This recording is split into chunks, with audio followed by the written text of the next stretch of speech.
Hello, I'm Richard Winters, and today I want to share with you a technique to begin to put some draw in our horses as we begin to back them up and not be relying completely on our hands to get it done, but the value of what our legs can do. I've got this 4-year-old gelding. He has about 60 days of training, but I've begun to introduce this idea to him of backing up, relying not just on my hands, but with my legs. Let me show you what this looks like.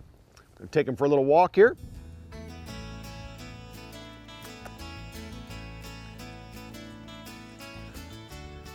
When I back my horses up, I will take a hold of them with my hands.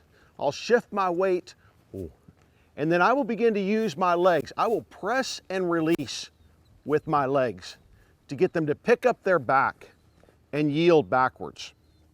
So he has a pretty good understanding of how to do that. It has meaning to him. I don't just have to pull harder. Horses have a great and keen sense of being able to separate things out.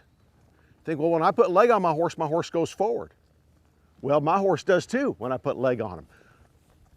But he can separate out this idea, okay, now I want you to draw backwards. So what I want to know is, could my horse then get to where he can just rely on my leg? Now I'll back him up right there. I said, whoa, and nothing happened. And so I took a hold of him. I like what a horseman told me one time. I'm not going to pull him to make him stop, but I will pull him if he doesn't stop. So I shifted my weight and said, whoa, and nothing happened. Now, what I'm going to try to do as I back him up again is use less hand and more leg. Now, he might get confused. When I put leg on him, he might think he needs to go forward. If he does, I will pick up on my hands and block that until he starts stepping backwards. And then I want to put my hand back down because I want him to think about coming back off my leg. So let's walk him forward. And whoa, and draw him backwards. Now I'm putting my hand down there and pressing and releasing with my leg. There, that's a pretty good try right there. Starting to get that idea. It can be confusing at first to your horse. They might not get it.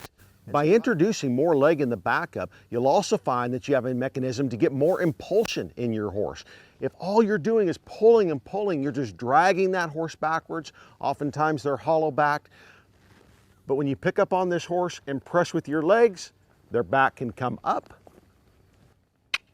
When you cluck to them, they recognize they need to step back a little bit more. For perhaps many of you, this idea of getting stopped and backing up without using your hands is pretty foreign. And draw him backwards and get my hand back down. You almost need some self-discipline to put that hand down because we're so used to picking it up. There. Beginning to create some draw. This is going to be so helpful for me as I begin to work cattle with this horse, because so oftentimes the movements, they're pushing forward, they're leaking forward. And so if I can put leg on my horse and he understands how to come back. Now again, this is a green horse. He only has 60 days and he's kind of backing up a little crooked and there's a lot of weird stuff going on. But that's the start right there.